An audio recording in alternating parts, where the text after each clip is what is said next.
Quiero daros el pésame a todas, porque un ser querido para todas ha muerto. Me refiero a la libertad de expresión tras la aprobación de la ley totalitaria conocida como Ley Mordaza.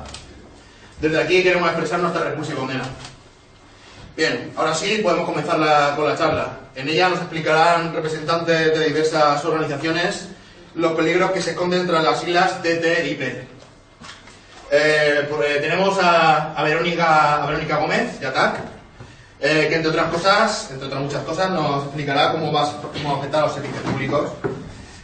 Carlos Arriba, de Ecologistas en Acción, que pues, evidentemente nos va a explicar los efectos sobre el medio ambiente. Juanjo Noguera, de Comisiones Obreras, que nos va a explicar cómo afecta a los derechos laborales.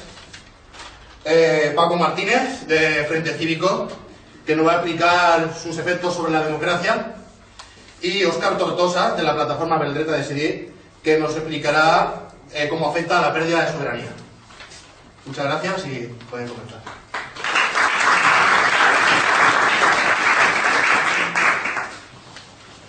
Buenas noches. Si no se oye, me lo decís, por favor, compañeros y compañeras que deseamos el cambio de este país. Yo voy a ser lo más breve posible porque mis compañeros y mis compañeras que están aquí en la mesa tienen cosas más interesantes que las mías para compartir con vosotros y con vosotras. Yo lo primero que tengo que decir, y lo siento en el alma, es que este tratado es un ataque frontal a la democracia. Alguien la ha definido como un golpe de Estado de las multinacionales que se valen de técnicos, de economistas y de políticos que compran. Creo que con este tratado volvemos de la democracia, que es el gobierno del pueblo, que inventaron los griegos, a otro término también político que inventó este pueblo, que es la plutocracia, el gobierno de los más ricos.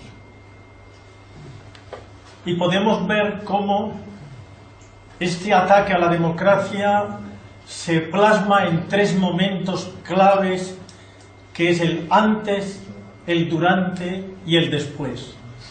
El antes, que es cuando se está negociando el acuerdo. Hay dos datos que indican que la democracia está quebrada. Por un lado, quienes están negociando no son políticos elegidos por el pueblo en ninguna elección, valga la redundancia. Ni siquiera ni diputados del Parlamento Europeo, son tecnócratas que nadie ha elegido y que forman parte de la Comisión de Comercio. Ellos deciden en nombre de todos los europeos e incluso de todos los estadounidenses. Pero aparte, en este momento de la negociación también hay una falta de opacidad, de secretismo, y todos sabemos que sin información no hay libertad y sin libertad no hay soberanía. Otro momento donde la democracia va a estar quebrada va a ser en su promulgación. ¿Quiénes lo van a promulgar? El Parlamento Europeo en su totalidad, sin ninguna posibilidad de enmendar ningún artículo. Pero no están admitidos ni iniciativas legislativas europeas.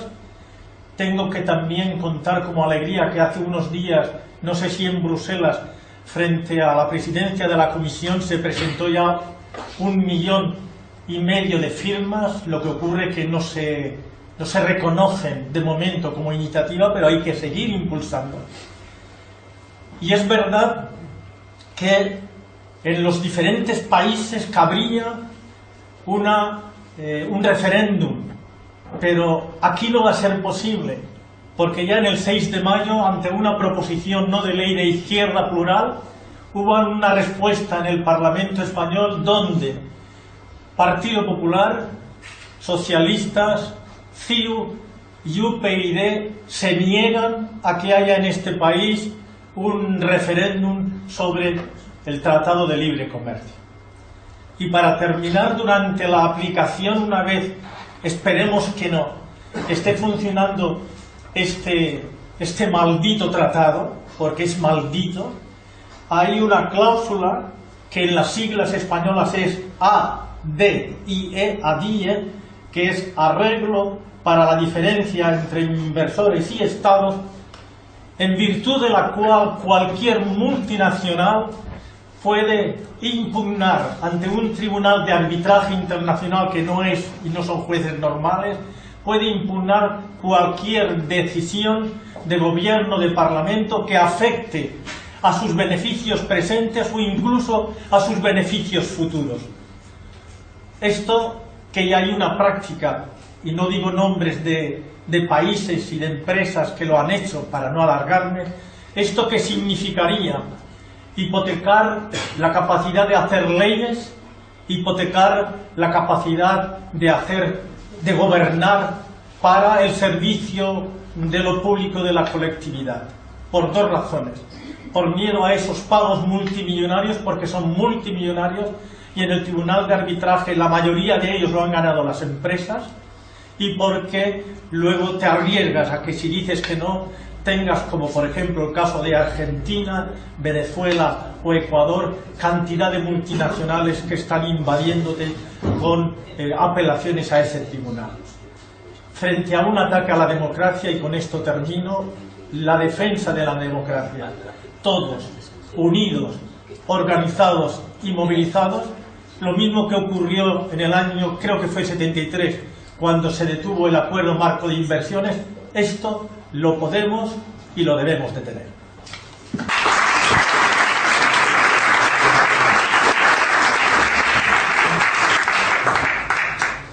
Bueno, pues a ver, yo voy a explicar en qué consiste, ¿vale? Te doy la razón en todo lo que has dicho, vamos a llegar a las mismas conclusiones, pero voy a ir desgranando qué es el TTIP para que todos entendamos por qué lo que él dice es cierto, ¿vale? Y yo no sé si acercarme más o me quedo aquí, creo que me pongo delante porque prefiero tener cuidado. Vale, entonces, yo quería dar una visión de conjunto de lo que es el TTIP, ¿vale? Porque engloba muchas áreas muy diversas, tiene una parte que es comercial y de inversión, tiene otra parte que es de proyecto político, entonces es fácil perderse si empezamos hablando de los diferentes aspectos y no vemos el panorama global de lo que es, ¿de acuerdo? Entonces yo voy a ir como perogrullo, poco a poco, voy a ir desgranando el TTIP. Mis compañeros entrarán ya en detalle a hablar ya de ciertos aspectos, ¿vale? Más profundamente. Pero bueno, ¿qué es el TTIP? Pues es un acuerdo entre Estados Unidos y la Unión Europea que lo que pretende es crear la mayor, bueno, no es la mayor zona en realidad, ¿no? Pero una zona enorme de libre comercio y de inversión, que englobaría Estados Unidos y la Unión Europea, ¿vale? Bueno, para hacer esto, el problema no lo tienen con las barreras arancelarias, que están entre el 5 y el 8%, eso significa que ya son bastante bajas entre ambas partes, ¿vale? El problema, digamos, que está con lo que ellos llaman barreras al libre comercio, que ellos quieren ir eliminando. ¿Pero qué son esas barreras? Lo que ellos llaman barreras a sus beneficios, a los beneficios de las corporaciones, no son otras cosas que los derechos sociales, medioambientales, laborales europeos y americanos. Porque para crear una zona de libre comercio, para que haya libre tráfico de mercancías y de servicios, tenemos que contar con la misma legislación. Pero eso es lo que no tenemos. La Unión Europea tiene una legislación, Estados Unidos tiene otra.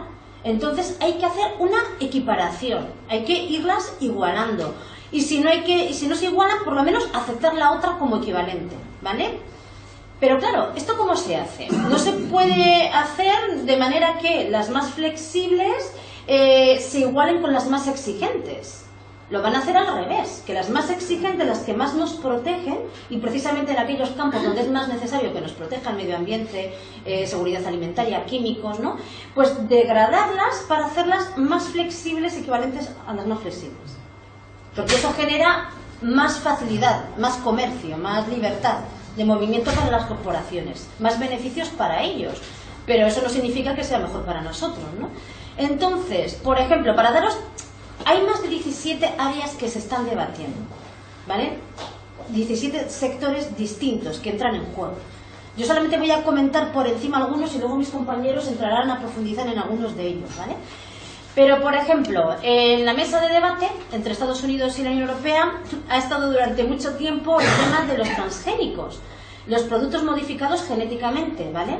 Aquí hay muchas divergencias entre la Unión Europea y Estados Unidos. En Estados Unidos estos productos no se tienen que testar, no tienen que pasar exámenes y no están etiquetados como tales, porque ellos entienden que estos productos son iguales que los no modificados genéticamente. Esto en Europa es impensable. Si está modificado genéticamente, nosotros lo sabemos, hay pocos productos también, ¿vale? Entonces esto ha estado en la mesa de debate. También lo ha estado la carne hormonada. Hay estudios que asocian la carne de ternera y de cerdo hormonada, sabéis que les hormonan para que crezcan rápido y producen más carne, ¿vale? Más dinero, pero está asociado con el cáncer. Hay muchos estudios que así lo avalan. Esto está prohibido en la Unión Europea. No se puede hormonar la carne de vacuno y la carne de cerdo.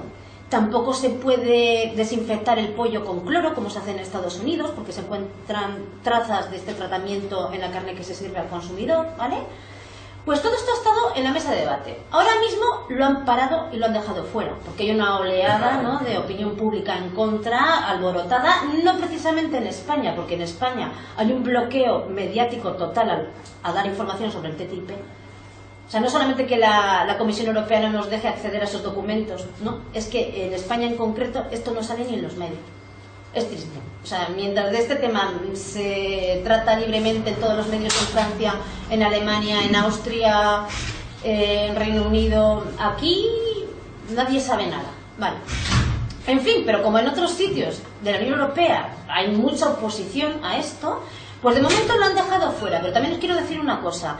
El TTIP contempla la creación de lo que ellos llaman un Consejo de Cooperación Regulatoria, que lo que significa es que una vez que se terminen las negociaciones, funcionarios de la Unión Europea, funcionarios de Estados Unidos, autoridades de Estados Unidos y de la Unión Europea, representantes de corporaciones de ambos lados, se sentarán a la mesa a seguir identificando sectores donde se puede desregular una vez que ya se haya acabado el acuerdo y seguir adelante. Es decir, que ahora esta parte la hayan dejado fuera no significa que más adelante la puedan retomar, ¿vale? Más cosas que están en juego. A ver, por ejemplo, el principio de cautela de la Unión Europea. Según este principio, cuando un producto se cree que es potencialmente peligroso, no se puede comercializar. La compañía tiene que demostrar que es inocuo, que no va a pasar nada, ¿vale? En Estados Unidos este principio de cautela no existe. Son las autoridades públicas las que tienen que demostrar que el producto es peligroso. Y mientras no lo demuestren, se comercializa, es al revés, ¿vale? Esto mantiene los estándares de seguridad alimentaria en Estados Unidos bastante más bajos, a niveles más bajos que en la Unión Europea. Pero el principio de cautela está en la mesa. Está en la mesa. O sea, quieren acabar con él a ser posible. Otras de las cosas que están en la picota, por ejemplo, la reglamentación REACH. La reglamentación REACH europea dice, controla cómo se producen las sustancias químicas, cómo se comercializan, para qué se usan, ¿vale? En comparación, la legislación que hay en Estados Unidos es mucho más débil. Y por esta misma razón hay más de 30.000 sustancias químicas que se comercializan, que están directamente relacionadas con el cáncer, con la obesidad, con la diabetes. Y ahí está. Claro, nuestro marco hace referencia, está basado en el principio de cautela. Esto ya para empezar no existe en Estados Unidos, ¿vale? Eso también está ahí, en la picota. Pero bueno, afecta a muchas más cosas. El fracking, ¿no?, que habéis oído hablar mucho del fracking, para el que no lo sepa, consiste en extraer gas y petróleo del subsuelo mediante una perforación vertical, ¿vale?, en la cual se inyecta agua con químicos. Lo que ocurre es que a veces estos químicos muchas veces tienen toxinas, ¿no?, son tóxicos, y contaminan el subsuelo, las aguas del subsuelo. Luego esto tiene un impacto en el medio ambiente, en el aire, en la salud de las personas. Por eso en la Unión Europea hay muchas prohibiciones, mientras que en Estados Unidos se practican más de 11.000 pozos al año, ¿vale? Aunque tras estas negociaciones la Unión Europea no cambiase la legislación respecto al fracking, ¿vale?, y la siguiésemos manteniendo, las mismas prohibiciones y tal, en Estados Unidos se incrementaría muchísimo más la producción de estas perforaciones, porque ellos nos venderían directamente a nosotros en un mercado común el gas y el petróleo. Eso supondría a lo mejor hacer el doble de perforaciones, ¿vale? Más cosas a las que nos afectan. A lo mejor el poder adquisitivo de las personas esto no lo va a incrementar mucho, este acuerdo, ¿vale? Pero sí que habrá más tráfico entre ambos lugares, Estados Unidos, Unión Europea. ¿Esto qué quiere decir? Que han estimado que aumentarán las emisiones de CO2 al medio ambiente en 11 millones de toneladas más. Esto es para acercarnos, por lo que se ve, al protocolo de Kioto, ¿no? Más cositas que afectan. Os estoy nombrando así por encima muchos aspectos, algunos de ellos comentarán mis compañeros más en profundidad, pero es que hay tantas cosas que comentar que yo os quiero dar una panorámica general y luego entrar en la parte política un poquito más allá, ¿vale? Entonces, más cosas que están en juego. Quieren fortalecer también los derechos de propiedad intelectual, alargar las patentes de las medicinas. Esto significa que los genéricos tendrían más dificultad para entrar en los mercados, ¿vale? Más difícil acceder a medicinas baratas. En Estados Unidos, por ejemplo, las compañías pueden acceder a la información de los usuarios e intercambiarse esta información. Esto aquí no se puede hacer en la Unión Europea, porque estamos protegidos por una ley de privacidad, ¿no? En cierta medida. Pero ellos están esperando a acceder a esta información de los europeos y a intercambiarse la información que tienen de los americanos con las compañías europeas, ¿vale? En fin, quiero decir, hay cantidad de áreas distintas que toca. Servicios públicos, que se ha comentado antes, ¿no? Servicios públicos, se colaron 2 documentos, ¿vale? Filtrados desde la Comisión Europea. Y en el segundo eran los servicios públicos. Los servicios públicos se están negociando dárselo a las corporaciones.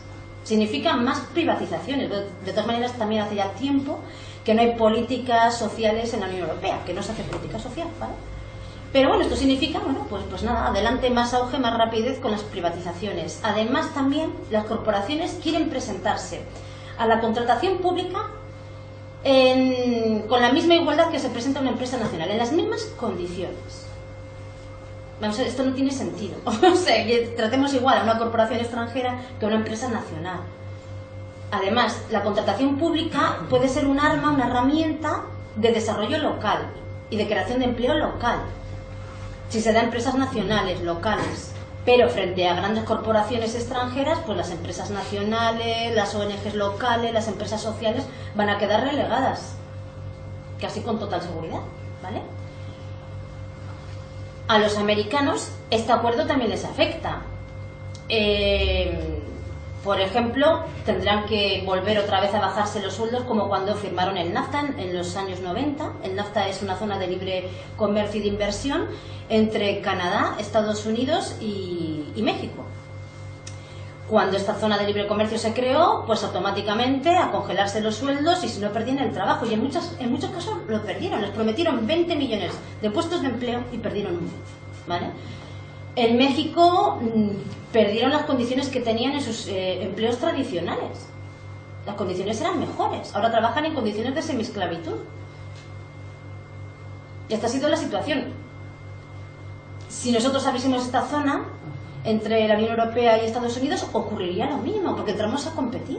¿Quién se lleva el trabajo de las corporaciones? No es que las corporaciones generen mucho empleo, porque el 90% del empleo lo generan las pymes en la Unión Europea, las pymes, no las grandes corporaciones. Pero es la concurrencia de tantos países que se pueden llevar ese empleo, la concurrencia la que crea una presión a la baja en los sueldos. Que tiene sueldos más bajos y condiciones laborales más flexibles, pues ese se lleva el trabajo. Entonces, por ahí, mal. También afecta a los americanos, ya desde entonces tuvieron que bajarse los sueldos, congelarse los sueldos, volverían a estar en la misma situación. En España ya lo vivimos cuando entramos en la Unión Europea en el año 85, España ya vivió esto. Y en cuanto a, por ejemplo, el sector financiero, Estados Unidos tiene este sector un poquito más regulado que la Unión Europea. La Comisión Europea, por todos los medios, ha estado tratando de que liberalicen más este sector, a sabiendas de qué es lo que provocó la crisis que tenemos hoy en día, que empezó en el 2008 y todavía continúa. Y lo saben. La Comisión Europea ha insistido y ha insistido en que las poquitas regulaciones que tienen las eliminen. Tienen, por ejemplo, unas normas que impiden que el dinero de los depositantes se pueda poner en cualquier tipo de producto, tipo las preferentes. O sea, sería para impedir los timos. Tienen también algunos controles de normas de control de riesgo sistémico, un poco, ¿vale? Parece ser que Obama no se ha ido para atrás, no ha querido ceder, a pesar de todas las presiones de los bancos europeos y de los bancos americanos y de la Comisión Europea, y de momento esto lo ha sacado fuera. Pero como estoy diciendo, si se crea este Consejo de Cooperación Regulatoria como ellos tienen intención, una vez que lleguen a ciertos acuerdos y terminen las negociaciones y se apruebe en el Parlamento Europeo y todo esto y entre en vigor, ellos van a continuar en el Consejo, continuar identificando sectores donde pueden seguir desregulando, ¿vale? Basta que cambien de presidente o que el presidente cambie de parecer para que eso se pueda llevar a cabo. Entonces, la cuestión es, así no nos lo venden, ¿no? Comentaba Carlos, mi compañero, que salió una noticia de un político que hablaba muy bien del TTIP, quizás lo contará mejor.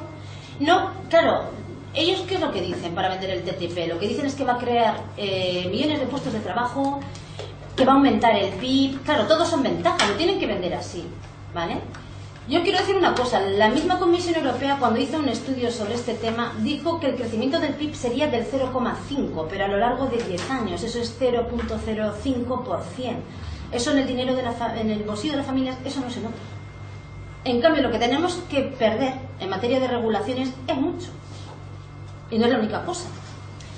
El tema de la creación de millones de puestos de trabajo, de empleo, tal y cual, bueno, eso es lo que dicen. Pero se presentó en el Parlamento Europeo un estudio llevado a cabo por una agencia de desarrollo austríaca que lo que decía que el desempleo iba a estar similar o se reduciría un 0,42%. Después ya lo último, que ha salido hace como cosa de un mes o así, ha sido un estudio de una universidad americana, Tufts University, Jeroen Capaldo, se llama el autor, que aplicando un modelo de las Naciones Unidas de cómo impactaría el TTIP a Europa, vamos a ver, las previsiones no son nada buenas. Pérdidas netas en el PIB, en las rentas del trabajo, en las exportaciones y pérdidas de puestos de empleo. Donde más se va a ver la gente perjudicada va a ser en Reino Unido, Francia, Alemania. Pero también los países del sur, claro. En los países del norte prevén 225.000 puestos de empleo menos y en el sur 90.000. Pero bueno, lo mismo da. Es decir, si vamos a perder tanto en términos de regulaciones, para unas migajas o incluso para retroceder en muchas cosas, ¿qué estamos haciendo? Es decir, esto da ventajas y beneficios a las corporaciones, pero no a las personas, ni al medio ambiente, ¿vale? Otra cosa que ocurriría si abriésemos esta zona de libre comercio es que se llevaría a cabo una reestructuración del modelo productivo. Esos sectores que no son competitivos pues tenderían a encogerse y a desaparecer. Solamente los más competitivos seguirían adelante, ¿vale? Por ejemplo, esto ocurriría con la agricultura, ¿no? La agricultura, por ejemplo, en Estados Unidos es masiva. Se trata de granjas agrícolas enormes, 13 veces mayores que las europeas. En Europa hay muchos pequeños productores, pequeños y medianos productores, muchos agricultores pequeñitos. Y allí hay muchísimos menos, pero enormes. Frente a la agricultura industrial de ellos, la agricultura europea no tiene nada que hacer. Allí es un sector donde se perderían miles y miles de puestos de empleo y que quedaría reducido en manos de unas pocas multinacionales, ¿vale? Pero esto ocurrirá pues con otros sectores también, si dejamos que esto se apruebe, con el metal, con los productores de carne, con los fertilizantes, con el azúcar, con la madera y el papel. Quiero decir que va a tener unos impactos, y estos impactos se prevén que duren 10 años, a lo largo de 10 años, ¿vale? Entonces, aquí además de todas estas desregulaciones y tal que son un problema, ¿vale? Para nosotros y para los estadounidenses también, tenemos otro problema que yo no sé ya si es igual o mucho mayor que lo que hemos estado hablando hasta ahora. Pretenden, con estas negociaciones, crear procesos en la toma de decisiones paralelos al margen del control democrático de la sociedad civil y de los parlamentos europeos, ¿vale? ¿Esto cómo lo quieren hacer? Pues uno, mediante la desregulación que hemos comentado, y dos, a través del Consejo de Cooperación Regulatoria, que ahora ya se amplió la información, Con este consejo, en este consejo estarían autoridades estadounidenses y europeas, funcionarios estadounidenses y europeos que no tienen que ser responsables de defender el interés público, representantes de corporaciones europeas y estadounidenses, y ellos tendrían que ser notificados antes de cualquier norma que se quisiera aprobar o en la Unión Europea o en Estados Unidos. Y además de ser notificados sobre esta norma, tiene que ir acompañada de un informe sobre el impacto que vaya a tener sobre el comercio, de manera que ellos puedan aplicarlo sobre su sector de actividad y ver si les interesa o no les interesa, qué es aquello que quieren o no quieren. Y ellos decidirán qué partes quitan o qué partes cambian o si proponen otra cosa. Todo esto antes de que el primer borrador de ley salga, el público tenga acceso a este borrador y se pueda debatir públicamente. Aquí hay dos riesgos. Aquí hay dos riesgos. Uno, es que estamos diciendo que se pueden sentar junto a las autoridades a escribir leyes, las normas. Esto es una cosa. Conforme a sus intereses, por supuesto. Sin tener en cuenta el interés público. Pero es que luego además esto se puede vender como algo cerrado. Diciendo, bueno, claro, ha sido muy difícil llegar a este acuerdo, ya hemos llegado al acuerdo con las autoridades estadounidenses, europeas, con tal, con cual, no sé qué, no sé cuántos, con las corporaciones, y esto ya es cerrado. Que nos ha costado mucho llegar a esto y esto ya es así. Ya no se puede debatir. Este es otro problema, ¿vale? Luego, hay otro mecanismo que el compañero ha comentado antes, que es el ISDS, que es el mecanismo de resolución de controversias entre Estado e inversor. Y este es un mecanismo que lo que da es derecho a las corporaciones a demandar a los gobiernos cada vez que aprueben una ley que contravenga sus intereses, que signifique un recorte en sus beneficios. Y esto, como él ha comentado, no es una cosa que, bueno, quizás empiece a ocurrir ahora, no, lleva 10 años ocurriendo y va en incremento. La cuestión es, esta cláusula antes existía en acuerdos de inversión entre estados, ¿vale? Cuando en uno de los estados no había un sistema legal fuerte, donde no se protegía la propiedad privada, cuando era una dictadura, pues para no sufrir abusos, para que las corporaciones pues no fuesen expropiadas o nacionalizadas, cosas por el estilo, ¿no? La cuestión es, estamos hablando de Estados Unidos y la Unión Europea, con sistemas legales muy desarrollados, donde se protege la propiedad privada. No tiene sentido el dar este derecho a las corporaciones de demandar a los gobiernos por leyes legítimas que defienden el interés público, no en su sistema legal de su país, sino en un tribunal de arbitraje fuera de su sistema legal, donde no hay un juez que defiende el interés público, o lo tiene en cuenta menos. No. Donde hay 3 abogados privados que dirimen la controversia. Abogados de bufetes súper caros que van a decidir, que no tienen por qué tener en cuenta el interés público. Ya, para que os hagáis una idea, os doy unos ejemplos, para no hablar así en abstracto, ¿no? Por ejemplo, la compañía sueca Vattenfall de energía demandó al gobierno alemán, yo pensaba que por 3.700 millones de euros, luego vi en una noticia que no, era más alto, era 4.000 y pico millones de euros, ha salido recientemente, ¿no?, por querer desmantelar 2 de sus plantas nucleares tras el accidente de Fukushima. Por lo que se revisaron su política sobre energía en Alemania, cambiaron de opinión, no quieren esas plantas, pero tienen que pagar una compensación por el dinero que van a perder, 4.000 y pico millones, que sale del dinero de los contribuyentes. Pero bueno, hoy en día se está demandando por todo, o sea, por todo. Lleva ya 10 años pasando y esto va en auge y cada vez más, ¿no? Por poneros otro ejemplo, ¿no? Por luchar, por tomar medidas contra la crisis. Para salir de la crisis, por renegociar la deuda, le pasó a Grecia. No podía pagar la deuda, intentó renegociar, después de duras negociaciones consiguió que dijesen que sí, menos unos poquitos que les molestó bastante, y la demandaron. Vamos a ver si es legítimo. Si no puedes pagar, tendrás que renegociar las condiciones en las que lo vas a hacer. ¿Es así? Pues no.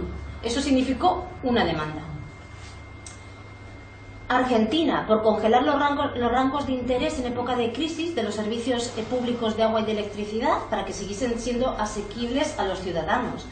Pues le llovieron más de 40 demandas, 1.000 millones de dólares. O sea, estás luchando contra la crisis como puedes y encima te cae una demanda de 1.000 millones de dólares, ¿no? Es decir, esto es lo que viene. Claro, ¿esto qué significa? El ISDS que llaman, ¿no? ¿Qué es lo que significa?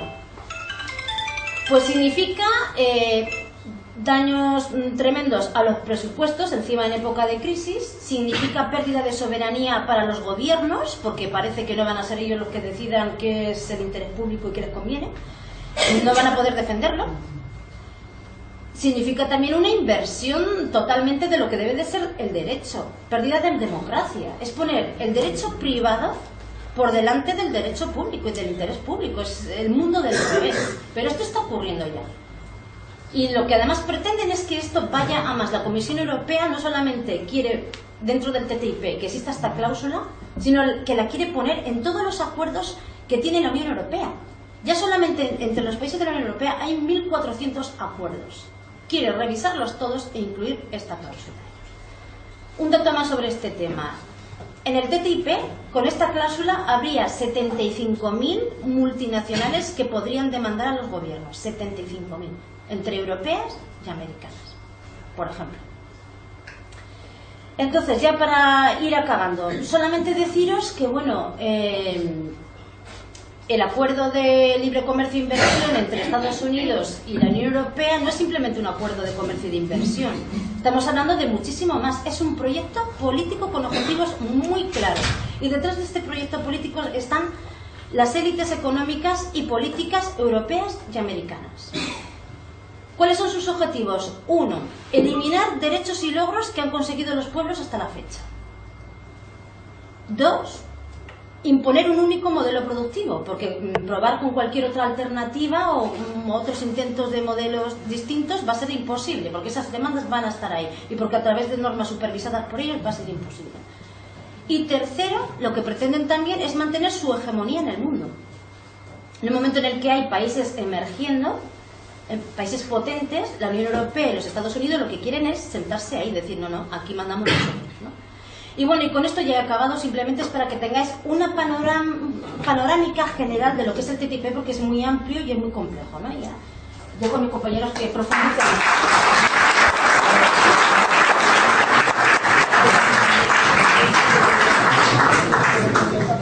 Yo soy Juanjo de Comisiones y Eladio, si me echas una mano yo te voy guiñando el ojo y tú vas cambiando, ¿vale?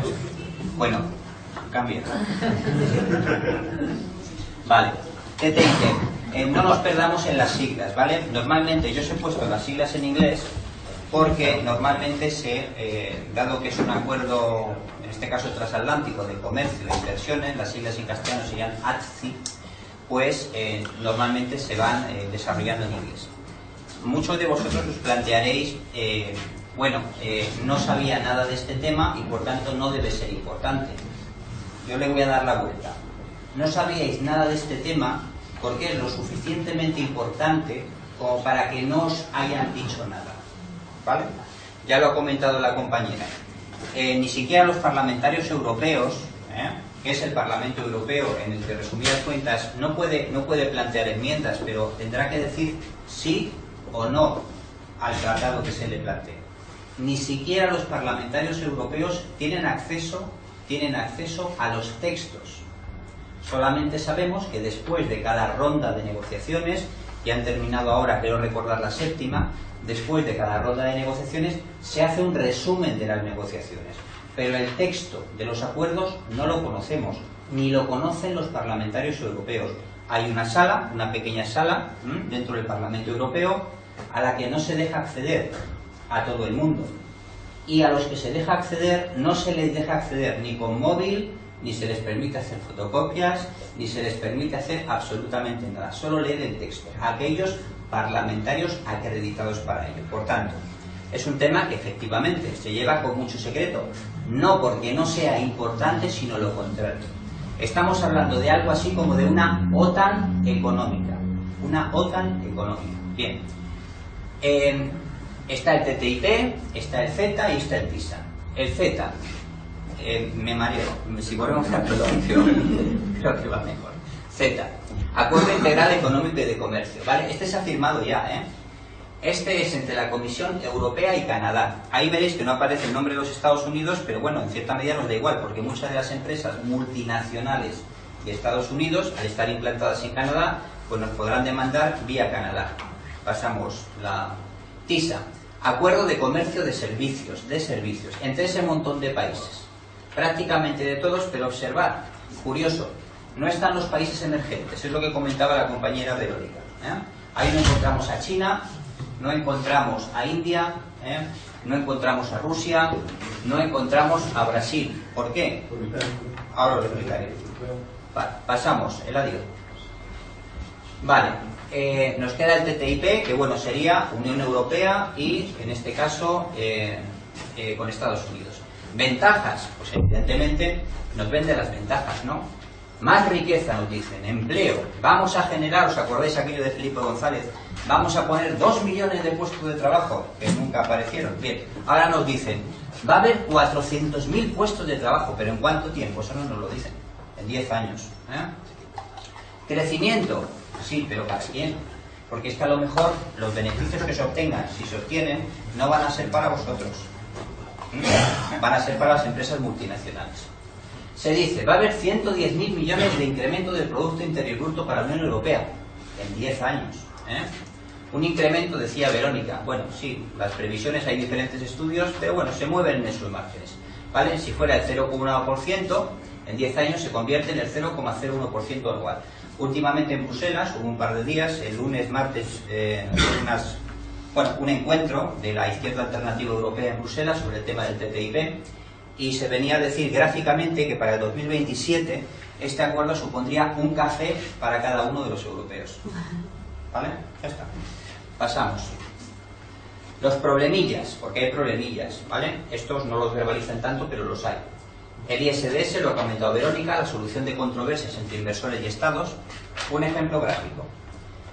Egipto aumentó el salario mínimo interprofesional y fue demandado porque perjudicaba a las expectativas de inversión de las empresas multinacionales. Por tanto, sabéis que, por ejemplo, nosotros tenemos un salario mínimo interprofesional evidentemente menor al resto de la Unión Europea, o de la mayoría de los países de la Unión Europea. Quiero recordar que en Bélgica, por ejemplo, está unos 1.400 euros al mes aproximadamente. Bueno, pues claro, cualquier modificación que hagamos al alza va a suponer un perjuicio para las expectativas de negocio de estas empresas multinacionales. Por tanto, amigos y amigas, pues a lo mejor no nos pueden subir el salario, porque hay gente que puede perder dinero, ¿vale? O, por ejemplo, lo que comentaba Verónica, hay un montón de sectores productivos que se van a convertir en obsoletos, y por tanto hay un montón de gente que se va a ir a la calle. Pero ¿qué pasa con la gente que se va a la calle? ¿Hay algún tipo de alternativa, de propuesta, de estudio que permita reciclar a todas aquellas personas que se van a quedar en la calle? No, eso en el tratado no se contempla. Las listas negativas. ¿Qué es eso de las listas negativas? Mirad, en los servicios públicos hay modelos de Estado, porque esto también es una cuestión ideológica. Nosotros entendemos, desde comisiones obreras y desde un montón de sitios, que los servicios públicos son lo que son de todos, son parte de lo que llamábamos estado de bienestar, y son algo que supone una redistribución de la riqueza. Es decir, nosotros ponemos impuestos y también los ricos, los empresarios, las diferentes clases, pues ponen dinerito a través de los impuestos. Y luego un aparato, una organización que se llama Estado, redistribuye estos impuestos en forma de salud pública, en forma de educación pública, en forma de servicios sociales públicos, en forma de estado de bienestar. ¿Vale?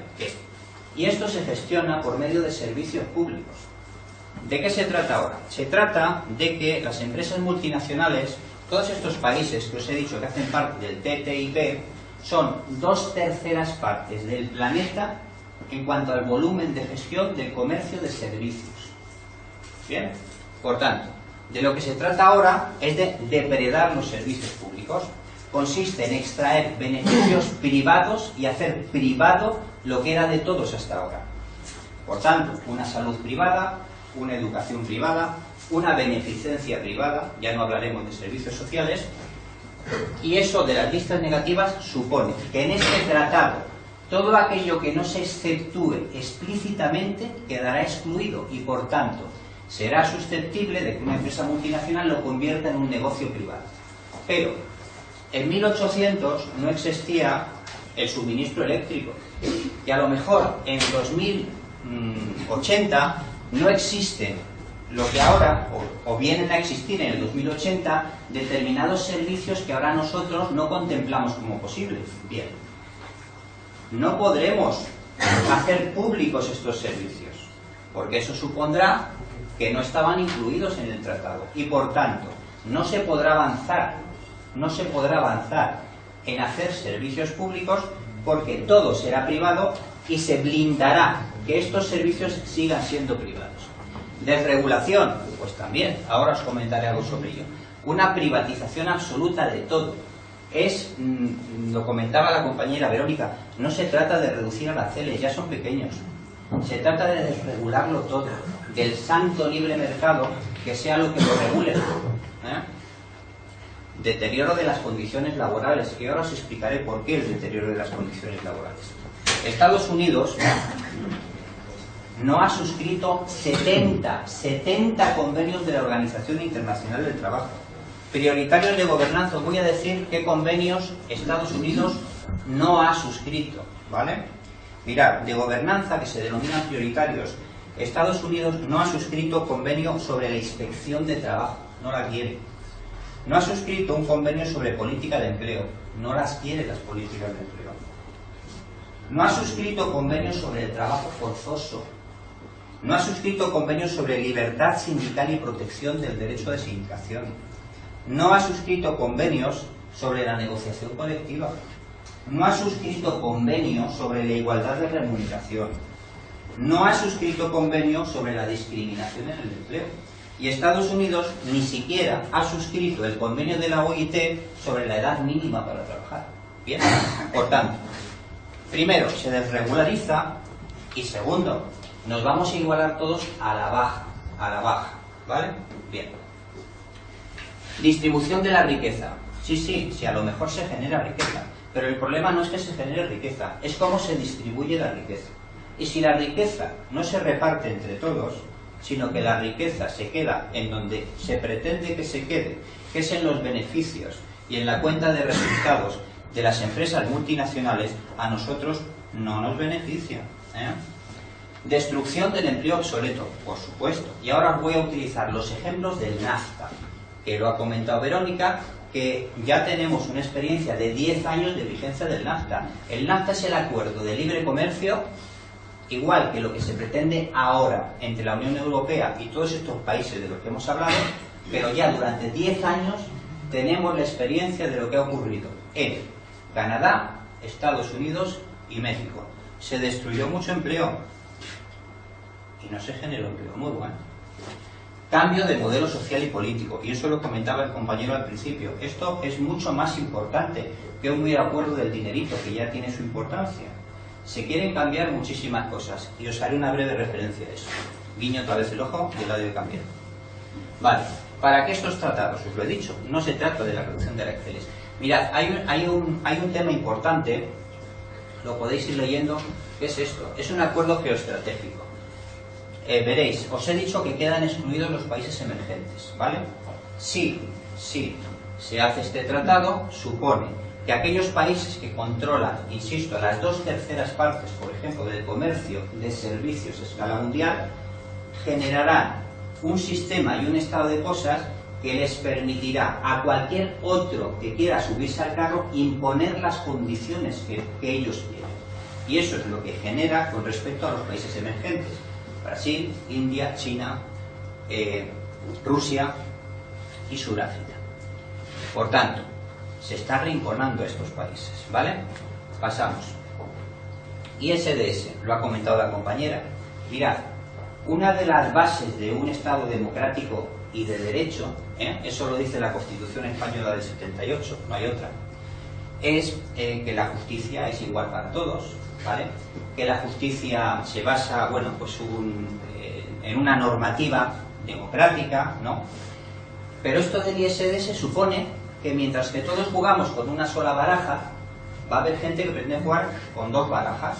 Es decir, pretenden tener acceso a los tribunales ordinarios, pero pretenden también montarse una justicia a su medida, que es un equipo de árbitros que es privado, que se ganan la vida con ello, y que, en resumidas cuentas, van a ser aquellos que resuelvan sobre si sus intereses están más o menos protegidos y cómo se interpreta todas las cláusulas del tratado.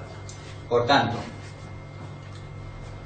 dice, es un derecho legal especial, fijaros en la definición, que solo pueden emplear, no nosotros, solo pueden emplear aquellos que invierten en un país extranjero para oponerse a una ley. Las leyes hasta ahora pensábamos que eran el resultado de la soberanía popular, ¿no? Pero al parecer hay alguien que pretende atentar contra la soberanía popular. Que invierten en un país extranjero para oponerse a una ley, normativa o cualquier decisión gubernamental, ¿vale? Es antidemocrático, claro que es antidemocrático. ¿Por qué?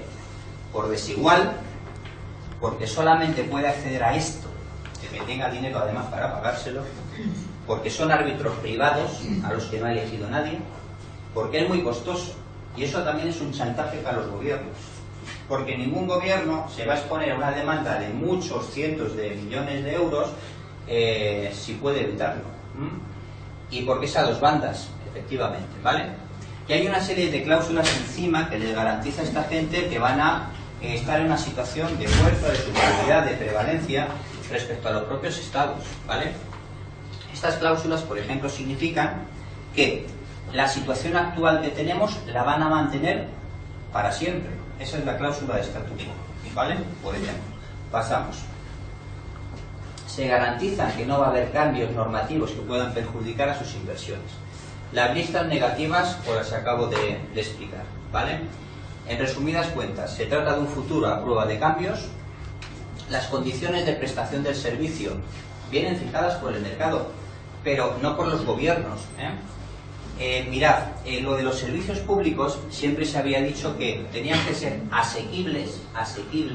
Asequibles quiere decir que todos, toda la población, los ciudadanos y ciudadanas, ese es el concepto que varía. Ahora no somos ciudadanos y ciudadanas, somos consumidores, productores, vecinos, pero no somos ciudadanos y ciudadanas, no somos sujetos del derecho, con derechos y con obligaciones, no. Consumimos y o producimos, y si no, se nos descarta. Es que el modelo de persona también cambia, ¿vale?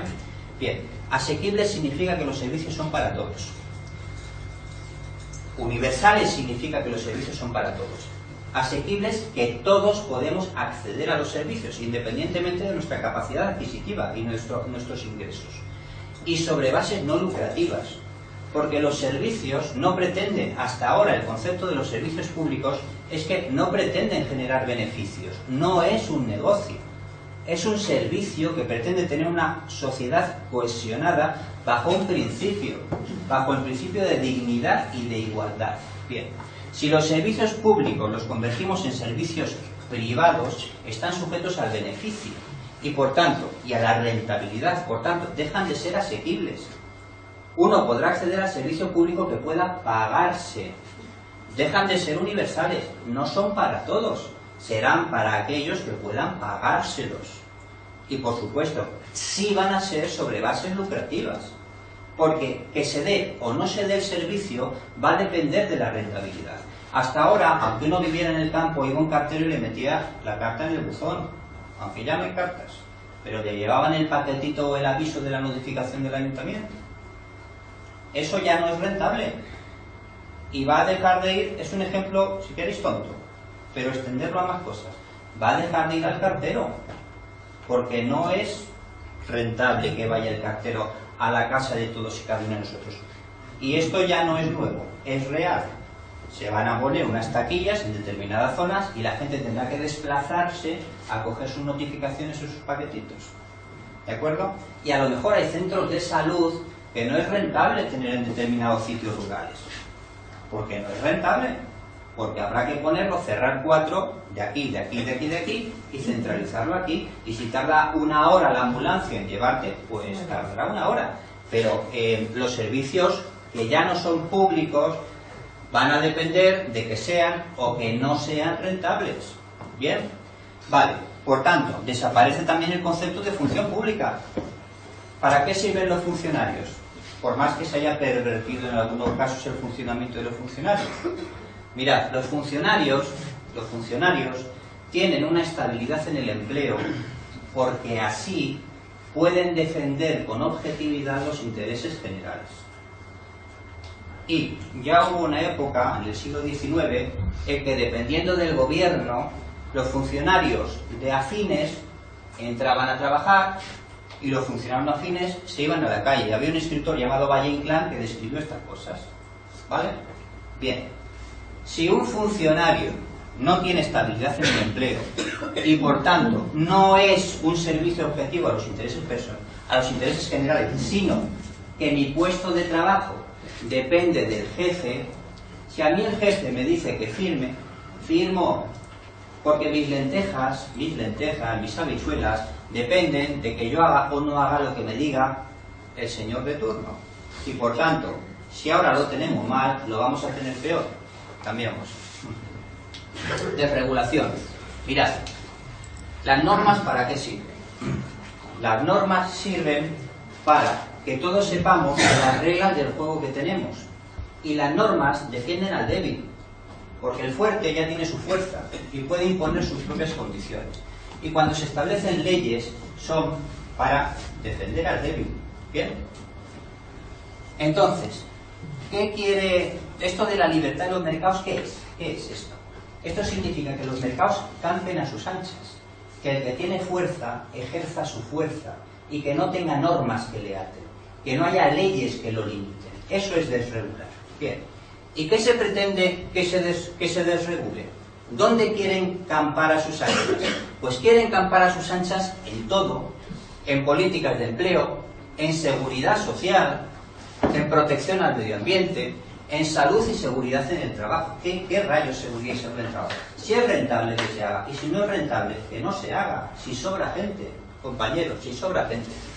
Protección de las minorías, seguridad alimentaria, sanidad, leyes antitabaco, pues nos demandarán, si hay campañas antitabaco, nos demandarán, porque efectivamente ya ha ocurrido que, chicos, si un tío invierte en fabricar tabaco, ¿cómo coño vamos a nosotros oponernos a eso infringiendo su derecho a obtener más beneficios? Pues nos demandará por cientos o miles de millones de euros. Medidas tributarias y políticas fiscales, que eso es lo que redistribuye la riqueza. Eso, los impuestos que se ponen en carreteras, que se ponen en sanidad, que se ponen en educación, eso también se pretende desregular. Movimiento de capitales y operaciones financieras, la gente que no circule, pero el dinero que sí circule libremente. Productos tóxicos y farmacéuticos, ordenación del suelo, porque me van a decir a mí dónde puedo o no puedo montar un centro comercial. Pasamos de página. Lo del empleo, os hoy lo he comentado. Los Estados Unidos, nuestro faro guía, no ha suscrito esos 70 convenios de la Organización Internacional del Trabajo. A lo mejor se pretende que nosotros tampoco les hagamos caso. Y mirad, esos convenios significan cosas, porque hay cosas que a lo mejor hasta ahora eran básicas, que además se han conseguido con el sufrimiento, la cárcel y la sangre de mucha gente, y a lo mejor hay que recordarlos ahora, ¿vale? Mirad, hay una cosa llamada derecho laboral. Y el derecho laboral sirve para lo siguiente, al igual que la negociación colectiva. Yo os lo explico brevemente. El derecho laboral sirve porque cuando nosotros vamos a buscar un trabajo, la negociación no es de igual a igual con el jefe. El jefe tiene la sartén por el mango, ¿por qué? Porque si tú no coges el trabajo, tengo a 100 tíos esperando en la puerta, ¿vale? Entonces, yo te impongo como jefe las condiciones de trabajo que me den la gana. Entonces surge una cosa llamada derecho laboral, surgen normas, surgen leyes que le dicen al empresario, al jefe: mira, que es que tú no puedes poner las condiciones de trabajo que te den la gana, hay unos mínimos. Los mínimos son que este tío tiene que trabajar 8 horas, el máximo de jornada son 40, que hay un salario mínimo por debajo del cual no le puedes pagar, que hay unas fórmulas que tienes que cotizar a determinados sitios, ¿vale? Y estas normas son los que permiten que este señor que va a buscar trabajo no esté así, sino que no esté igual, pero esté más cerquita, ¿vale? Para eso sirven las normas laborales. Y cuando se habla de individualización de las relaciones de trabajo, ¿qué significa eso? Mirad, Si nosotros vamos uno a uno al jefe, a decirle quiero trabajo, pues el jefe nos dice, mira, tú vas a trabajar 20 horas cada día, porque 24 con 4 para dormir tienes suficiente. Y vas a cobrar 300 euros al mes. Y además no vas a cotizar a la seguridad social, que tus hijos te mantengan cuando te hagas mayor. No va a haber pensión. ¿Vale? Bien. Individualizar las relaciones de trabajo significa que uno a uno vamos a pedir trabajo al jefe. Y entendedme, es que no es igual a igual. El jefe está aquí y nosotros estamos aquí. La negociación colectiva supone que no un trabajador, sino un montón de trabajadores se juntan y juntos, colectiva y solidariamente, van al jefe y le dicen, negociemos, sentémonos en una mesa y hablemos de cuáles van a ser mis condiciones de trabajo. Y el jefe mantiene una postura, nosotros mantenemos otra postura, y negociando en esa mesa de trabajo, juntos, todos los trabajadores, pues terminamos con un marco de condiciones de trabajo llamado convenio colectivo. ¿Vale? Bien. Pues veréis, esos convenios que defienden esa libertad sindical, esa libertad de la relación colectiva, son los que Estados Unidos no ha suscrito. Y esa serie de cosas son las que se pretende desregular. ¿Vale? Pasamos. Los nuevos servicios. ¿Vale? ¿Qué es lo que pretenden? Porque esto se llama neoliberalismo. Estos esquemas de pensamiento se llaman neoliberalismo. Antiguamente, y ahora también, se llaman capitalismo. ¿Qué es lo que pretenden? Y os digo palabras que dicen ellos, por eso están entre comillas. Dicen, las cargas, lo que les preocupa no son los aranceles. No son los aranceles.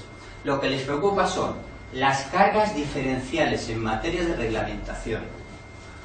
Es decir, que hay mucho reglamento y hay que disminuir, hay mucha norma, hay mucha ley y hay que quitar normas que son engorrosas. Las medidas de localización obligatorias. Ahora os explico. La influencia y control gubernamental. Coño, claro, si es que el Estado está para regular, para poner reglas del juego, para que esto no sea una selva. Para eso tenemos Estado, para eso tenemos normas, para eso tenemos funcionarios. Y las restricciones a los flujos de información transfronterizos. Esto tiene mucho que ver, si queréis os lo explicaré luego, con el tema de la protección de datos, etcétera, etcétera. Bien. Las reglamentaciones innecesarias, ellos hablan de reglamentaciones innecesarias, de cargas irrazonables, es decir, ¿por qué una empresa tiene que soportar el tener, un salario mínimo interprofesional? Coño, si el libre mercado es simplemente, pues bueno, que joder, que se pongan de acuerdo, ¿no? De una u otra manera, por 400 euros al mes, ¿no? ¿Para qué? Eso es una carga irrazonable. Relevancia y objetividad de las medidas, de las reglamentaciones que el aparato del Estado pone. Y por supuesto, a ellos les interesan mucho los tribunales arbitrales, porque se evitan las normativas nacionales. Notificación de las pretensiones de regulación de los servicios financieros. Es lo que hablaba la compañera sobre el tema de la comisión regulatoria, ¿vale? Es decir, que a mí, que soy privado, que soy un ente privado, me digan antes de aprobar una norma, qué norma se pretende aprobar. Pero señor, usted no hace parte de esto. Esto es objeto de la soberanía popular. Y por tanto usted ya se enterará, como cualquier otro ciudadano, de las normas que el Parlamento, que ha sido votado, decide. Otra cosa importante, la imposibilidad de reversión de los servicios públicos privatizados. Sabéis que estamos viviendo y hemos vivido una época en la que se privatiza aquí todo. Todo es negocio. El agua, dentro de poco el sol. Ya pretenden, las placas solares, se pretende poner un impuesto por tener placas solares, por el uso de la luz, por el agua, la salud, Entonces, vamos a ver, las basuras, en muchos ayuntamientos, la limpieza. ¿Qué ocurre? Que hemos descubierto que un servicio público prestado por una entidad privada sale más caro. Joder, claro, es que es lógico. Porque, aparte de la prestación del servicio, hay que obtener un beneficio. Sin embargo, si se presta públicamente, se prescinde del beneficio. Solo debe prestarse el servicio. Entonces, en esta época de vacas flacas, cuando a los ayuntamientos les falta dinero, se han dado cuenta de que si ellos, los ayuntamientos, directamente prestan los servicios de limpieza o de recogida de basuras, sale más barato. Y por tanto, aquello que habían dado al sector privado, pretenden recuperarlo para la gestión pública, ¿vale? Bien, este tratado lo hace imposible. Santa Rita, Rita, Rita, lo que se da no se quita. Si se ha hecho privado, me lo quedo para siempre. Este tratado lo impediría. El movimiento de personas físicas solamente se va a permitir por motivos laborales y respecto a su legislación de origen. Si yo soy estonio y cobro una mierda y me tengo que venir a trabajar a España, voy a venirme con la legislación de Estonia. Y cuando la empresa diga que prescinde de mis servicios, me vuelvo a Estonia. ¿Vale? Por tanto, la gente y los trabajadores controlados, pero el dinero que se mueva, ¿vale? Pasamos. La experiencia de... Esto es el Tratado de Libre Comercio de América del Norte.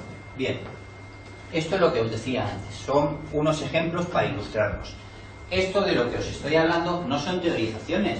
Hay un ejemplo de algo que se hizo ya, que cumple ahora en el 2014 10 años de funcionamiento, y bueno, ya hay una experiencia de qué ha ocurrido con hacer las cosas así. ¿Y qué es lo que ha ocurrido? Mirad, en el año 2010, hace 4 años, en el medio oeste de Estados Unidos se habían perdido 682.900 empleos.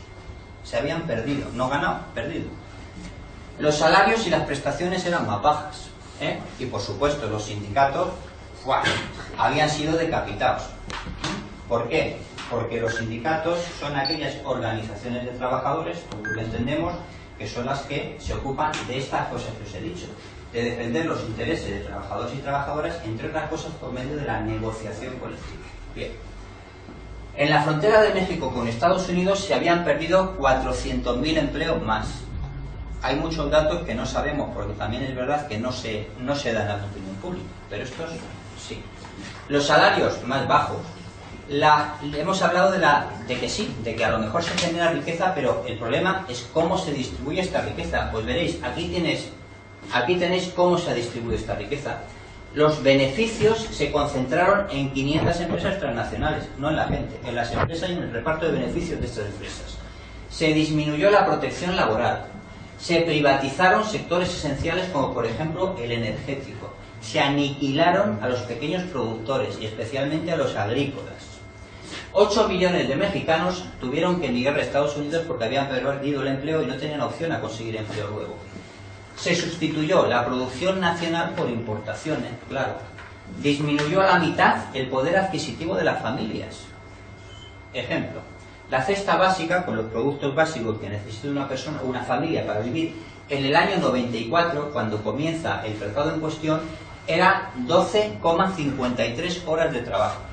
Y en el año 2014, 10 años después, era el doble. Para vivir, una persona necesitaba el doble. 23,44 horas de trabajo. Es decir, teníamos que trabajar el doble para conseguir lo mismo después de 10 años de aplicación del tratado en cuestión. Se destruyó evidentemente el espacio rural, los recursos naturales fuera, eliminación de los tramos de producción de alto valor añadido. Ejemplo, en Estados Unidos hacen y diseñan los componentes electrónicos y en México colocan los paragolpes de los coches, ¿vale? Esa es la diferencia entre las diferentes labores de valor añadido. Privatización del sector financiero, olvidaos de cualquier banca pública, nacionalización de la deuda, los beneficios son privados, pero la deuda nos la repartimos todos. Vaya, nos suena, ¿no? Bien. Venta de las entidades saneadas, esto a lo mejor también nos suena. Es decir, cogemos una entidad destruida, la reflotamos con el dinero público, el de todos y todas los que estamos aquí, y una vez que la hemos reflotado se la vendemos a un fulano. Vaya, los negocios son magníficos, ¿no? Acumulación de riqueza en pocas manos. Los 14 más ricos han pasado de 22.900 millones a 148.500. ¿Vale? Evasión de capitales, recesión de la producción y auge del crimen organizado. Esos son los resultados de 10 años de vigencia del NAFTA en México, Canadá y Estados Unidos. Pasamos. Y por último, esto supone un nuevo modelo social y político. va más allá del dinerito, con toda la influencia que tiene la economía en los modelos sociales y políticos, pero va más allá del dinerito. Mirad, hay conceptos de persona diferentes. Yo os he hablado antes del ciudadano y de la ciudadana. De un sujeto, no un objeto, de un sujeto que tiene derechos y que tiene obligaciones. Y hasta ahora manejábamos ese concepto. Pero en estos tratados la filosofía y el concepto de persona es diferente. Se habla de una sociedad que puede prescindir de gente, que le sobra gente, que puede descartar personas. ¿Por qué? Porque tú vales en la medida en que produzcas y o consumas. Y si estás malito, porque estás puesto malito, o estás embarazada, ni produces ni consumes, te vas a la calle. Y en su caso, serás objeto, que no sujeto de derechos, objeto de beneficencia. Menos Estado, porque el Estado regula, el Estado iguala, el Estado redistribuye la riqueza y por tanto es un engorro, molesta y por tanto menos Estado, hay que producir más. Eso es de lo que se trata y hay que trabajar más. A ver si os suena la frase, hay que trabajar más, ganando menos, ¿vale? Bien. El estado del bienestar, compañero y compañera, no es necesario. ¿Para qué? Se puede producir con menos libertades y se puede producir pues, con menos salud y menos educación, que eso nos distrae. ¿Vale? Las decisiones, preguntan, las decisiones, ¿quién las toma en este caso? En este estado de cosas, ¿quién toma las decisiones? ¿La soberanía popular toma las decisiones? ¿Quién toma las decisiones cuando se nos está ocultando el texto de estos tratados que se pretenden firmar? Cuando hay cláusulas que hablan de mantener el secreto de lo que se ha negociado durante, ¿cuánto era? ¿30 años? No sé si alguien decía. Cuando se habla de mantener el secreto de las negociaciones durante 30 años. ¿Quién toma las decisiones? ¿Toma las decisiones el que tiene dinero? Bien. De acuerdo. Por tanto, ya en 1789 hablamos de libertad, igualdad, fraternidad, que era una revolución burguesa. ¡Buah! Pero es que ahora hay que hablar de desigualdad, de servidumbre y de conflicto. Porque ante este estado de cosas no estamos hablando de una sociedad pacífica. Estamos hablando de una sociedad que se encamina al conflicto. Y un conflicto justo. Y por supuesto, por último, ¿esta sociedad es posible? Sí, es posible. ¿Pero esta sociedad es sostenible? No, no es sostenible. Y con esto yo ya termino. Venga, gracias. Buenas tardes. Yo sé que estamos cansados ya a toda altura, después de más de una hora. Intentaré ser breve en lo que pueda. Y luego lo interesante será debatir y salir un poco a toda esta lluvia de ideas que os estamos dando para que no os quedéis paralizados, ¿no? Y las dudas que hayan surgido las podamos resolver. Bueno, ¿qué es el Tratado de Libre Comercio o Tratado Transatlántico de Inversiones y Comercio entre Estados Unidos y la Unión Europea? Bueno, este tratado se viene ya preparando desde hace mucho tiempo. Los orígenes están en los años 90, entre unas negociaciones que hubo entre Andreotti, Giulio Andreotti, que era presidente, bueno, primer ministro de Italia, y George Bush, el padre. Tenemos George Bush el padre, luego el hijo, y luego vino, bueno, los diferentes presidentes de Estados Unidos, ¿no? Estamos hablando de los años 90, cuando los dos bloques comerciales, Estados Unidos y Europa se estaba configurando ya como un bloque importante, intentaban, digamos, ser visibles de cara al resto del mundo, ¿no? Las negociaciones de este tratado han comenzado el año pasado, comenzaron en julio del año pasado, 2013, llevan, por lo tanto, un año y medio prácticamente. Y, como se ha comentado, las negociaciones son secretas, no se conocen exactamente cuáles son los términos de las negociaciones. Lo único que se conoce, bueno, algunos documentos se han filtrado, pero tampoco se tiene la absoluta seguridad de que esos documentos sean vigentes, estén vigentes. Lo único que se ha publicado es el mandato que ha hecho la Comisión, el Consejo de Ministros Europeo a la Comisión Europea. O sea, en junio, 17 de junio, se presentó, se aprobó por parte del Consejo de Ministros de la Unión Europea, de Ministros de Comercio, este documento para que la Comisión Europea abriera las negociaciones con Estados Unidos.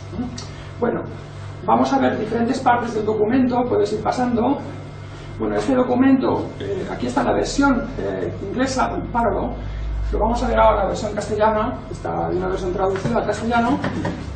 Como podéis ver, este documento es un documento clasificado, es decir, este documento contiene información clasificada que no se puede, de forma no autorizada, abrir al público porque puede tener desventajas para los intereses de la Unión Europea, etc. Es decir, este documento es un documento que ha estado secreto, ha estado secreto hasta el octubre de este año, que ante la presión de la ciudadanía en Europa han tenido que abrirlo para salir también al paso de muchas cosas que se estaban diciendo que no están en el mandato, porque hay mucha desinformación exactamente de qué es lo que se ha negociado en las 7 rondas de negociaciones que han tenido lugar. La última ha sido reciente, en noviembre, la 7ª, y en enero-febrero se va a abrir la 8ª en Bruselas. Es decir, ¿qué se está negociando exactamente? Pues no se sabe, porque hay una opacidad total. Se ha comentado anteriormente que las últimas noticias que tengo es que a partir de enero la nueva comisaria de Comercio, Malmström, va a autorizar a que solamente 7 europarlamentarios puedan entrar en esa sala que se ha comentado para ver los documentos de la negociación, con las restricciones de que no pueden llevar móviles ni pueden sacar, solamente pueden escribir la información, pero no la pueden difundir de forma impresa. Es decir, se ha comentado inclusive que los textos que parece ser que están en esa sala tienen erratas, para que si alguien en algún momento, en algún descuido, alguien pueda hacer una foto o lo que fuera, y esa información sale de ahí, para que se localice quién ha tenido acceso a esos documentos y se le pueda, digamos, pues meter un puro, ¿no? En el sentido de que esos documentos son secretos y no están al acceso de la ciudadanía. Bueno, esta es, veis ahí que está desclasificado. Vamos a ver la versión en castellano de algunos de los términos del tratado. Bueno, primero vamos a ver qué es el tratado. El tratado, fundamentalmente, es una constitución de las multinacionales. O sea, es un tratado que blinda los derechos de las multinacionales frente a los estados. Es decir, es una especie de constitución, una regla para que las multinacionales jueguen en el tablero al mismo nivel que los estados. De ahí viene la cláusula esa que después comentaremos. Bueno, este documento ha sido... La versión castellana está en Economía Ciudadana, es una página web que tiene información sobre el tratado. ¿Podemos ir pasando?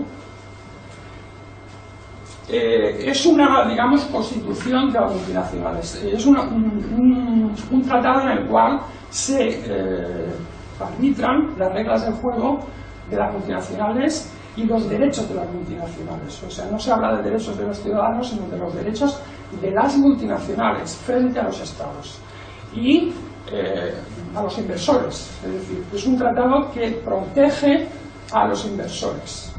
Eso es, digamos, la definición de este tratado.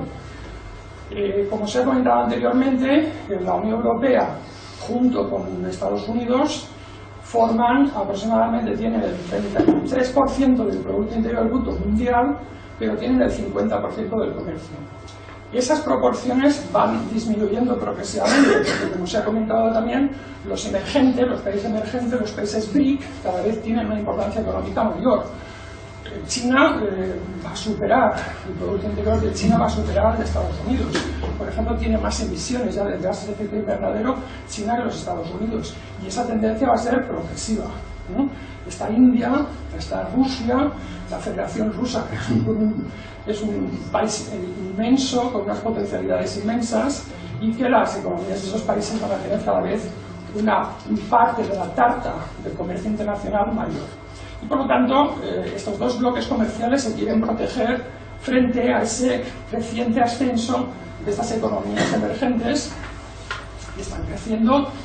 China está creciendo al orden del 6-7%, y eso le parece muy poco, porque ha crecido a mucho más, a tasas mucho mayores, ¿no?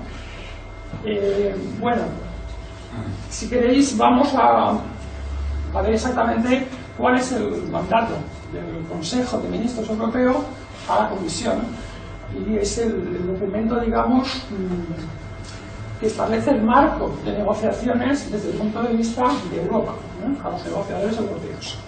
Bueno, primero se dice que es un acuerdo, tiene que ser un acuerdo ambicioso y que va a respetar las normas y obligaciones de la Organización Mundial del Comercio. Como no podía ser de otra forma, claro, la Organización Mundial del Comercio es también una organización que establece las reglas del comercio a nivel mundial, y ha intentado llegar a una serie de convenios y de acuerdos, los últimos, los del GATT, que establecen una liberalización del comercio y una imposición de políticas neoliberales a todos los países del mundo. Por lo tanto, este tratado se enmarca dentro de las reglas de la OMC, que, como bien sabéis, pues es uno de los grandes, las tres patas, digamos, del gobierno mundial, ¿no? Estaríamos hablando del Banco Mundial, de la Organización Mundial de Comercio y la tercera pata, el Fondo Monetario Internacional, exactamente. Estas son las tres grandes patas que mueven, digamos, el comercio mundial, digamos, el gobierno mundial, ¿no? Son las tres grandes organizaciones que dicen lo que se tiene que hacer. El Fondo Monetario Internacional forma parte de la Troika, como sabéis, la Troika a nivel europeo, que imponen las políticas de ajuste estructural a los países como Grecia, por ejemplo, o otros países europeos, Portugal, que están con problemas, con el problema de la deuda, y que les imponen una serie de políticas. El Fondo Monetario Internacional es uno de ellos. Bueno, las obligaciones del acuerdo serán vinculantes en todos los niveles de la administración. Es decir, que no es un acuerdo entre dos países o entre dos bloques comerciales que, bueno, establecen unas reglas de comercio. No, no. Estas reglas, este tratado, se impone a todos los niveles de la administración de los dos países. O sea, es un tratado transversal que va a implicar a todo el funcionamiento de los dos bloques y en sus administraciones. Bueno, el acuerdo tiene tres componentes clave, se ha comentado antes: el acceso al mercado, las cuestiones reglamentarias y barreras no arancelarias y las normas.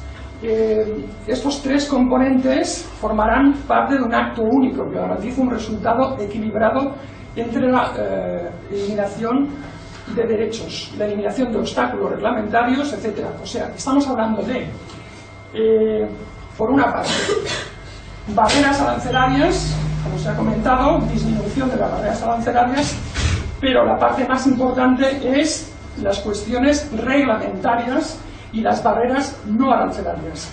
Ese es el corazón del tratado.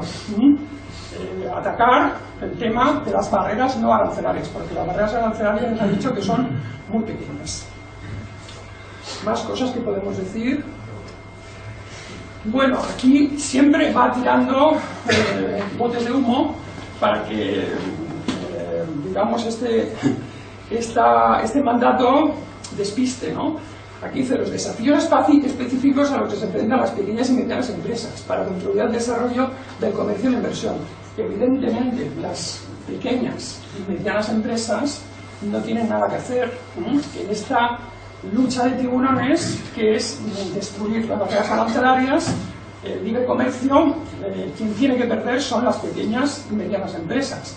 Y aquí echa un cable diciendo, bueno, los desafíos que se les presentan a estas pequeñas y medianas empresas, vamos a tener en cuenta estos desafíos, ¿no? En el tratado. Vamos a darle algo para que no se mueran de repente, sino que Vamos a tratar que la cosa sea un poquito más suave, ¿no?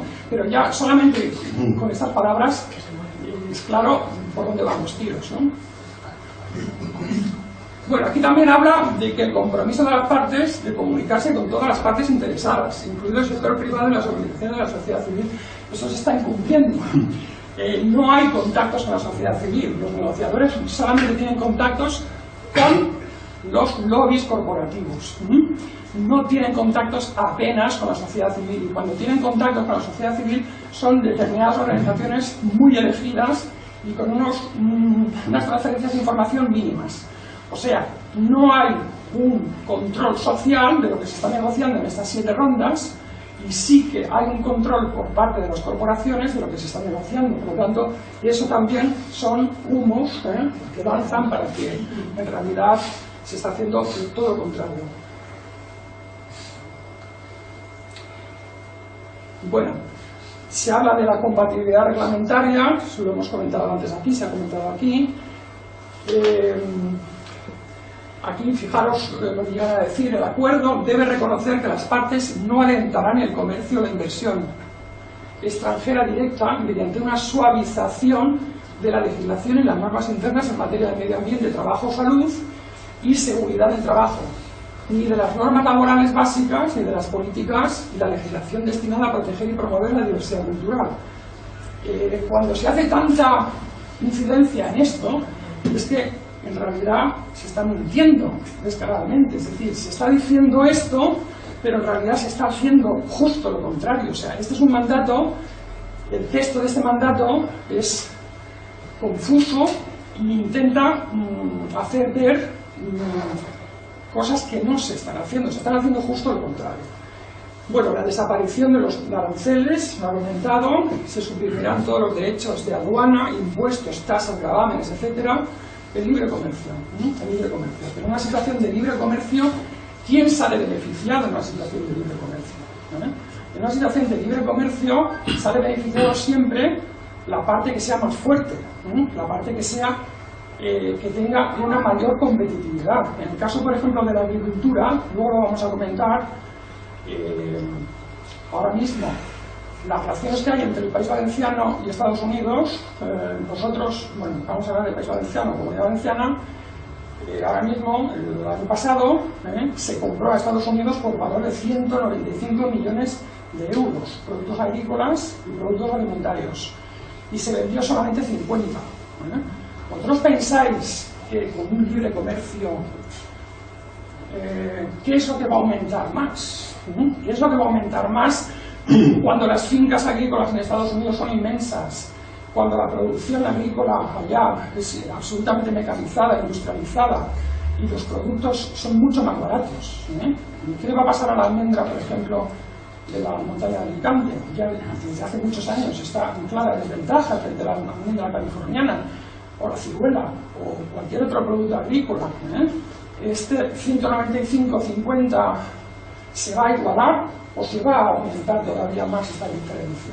¿Por qué? Porque los precios van a ser siempre mucho más competitivos en aquellas economías de escala, en donde las empresas son mayores y donde toda la agricultura está mucho más mineralizada que la que tenemos aquí. Bueno, aquí habla de algunas excepciones. Los artículos 20 y 21 del GATT hacen referencia. Si quieres subir un poco y pinchar en el comentario, sube.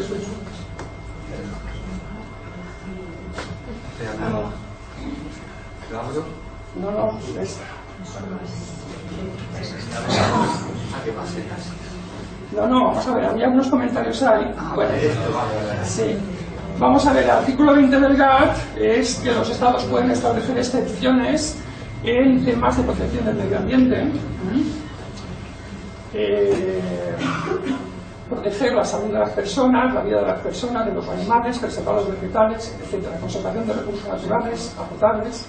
O sea, hay una serie de excepciones que ya están contempladas en el GATT. El GATT es un acuerdo de comercio y servicios de la Organización Mundial de Comercio, que está vigente. Se han llevado varias rondas, la ronda Uruguay, la ronda Marrakech, son rondas de negociación en la cual se quiere liberalizar el comercio e imponer un modelo, como hemos dicho antes, neoliberal. Bueno, pasamos. No, un par de cosas más y lo dejamos porque...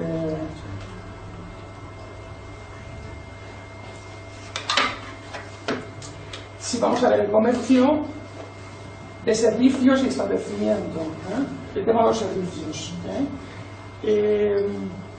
liberalización, o sea, el objetivo de las negociaciones sobre el comercio de los servicios consistirá en vincular el nivel autónomo de liberalización existente de ambas partes con el nivel de liberalización más elevado obtenido en los ALC vigentes en línea con el artículo 5 del Acuerdo General de Comercio y Servicios. Bueno, es decir, vamos a una liberalización de los servicios como se ha comentado anteriormente. O sea, los servicios van a estar accesibles a las corporaciones. Y es lo que pasa y ahora mismo. O sea, si alguien sabe Ribera Salud, sabéis que aquí en los hospitales hay algunos hospitales que se han privatizado su gestión. La Comunidad Valenciana, el Hospital de Alcira, el famoso Hospital de Alcira, etc. Torrevieja. Ribera Salud ahora mismo, que es el grupo que controla la gestión de algunos de estos hospitales, está en manos de una corporación americana, digamos, un grupo de inversión de riesgo que compró Ribera Salud. O sea, se trata de liberalizar los servicios para hacerlos apetecibles para las corporaciones. A ver, si el tema del trato no menos favorable del que concede a sus propias sociedades. O sea, se trata de que cualquier multinacional en este país o en Europa tenga el mismo trato que se puede dar a cualquier empresa propia del país. Por ejemplo, si un país quiere promocionar sus pequeñas empresas o empresas locales o el comercio local, eso, desde el punto de vista del tratado, estaría prohibido. ¿Por qué? Porque daría unas ventajas que las multinacionales no tendrían.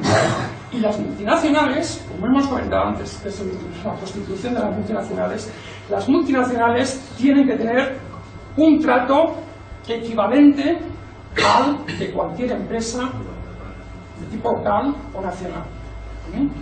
Se tiene que establecer esta equivalencia. Pasamos.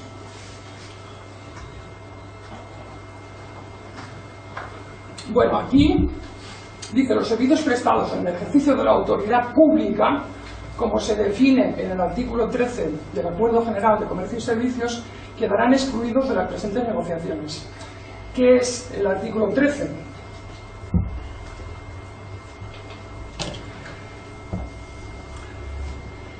Bueno, aquí nos estamos refiriendo, puedes bajar esto, a los servicios de tipo seguridad pública, por ejemplo, ejército, facultades gubernamentales, o sea, ejercicios de la autoridad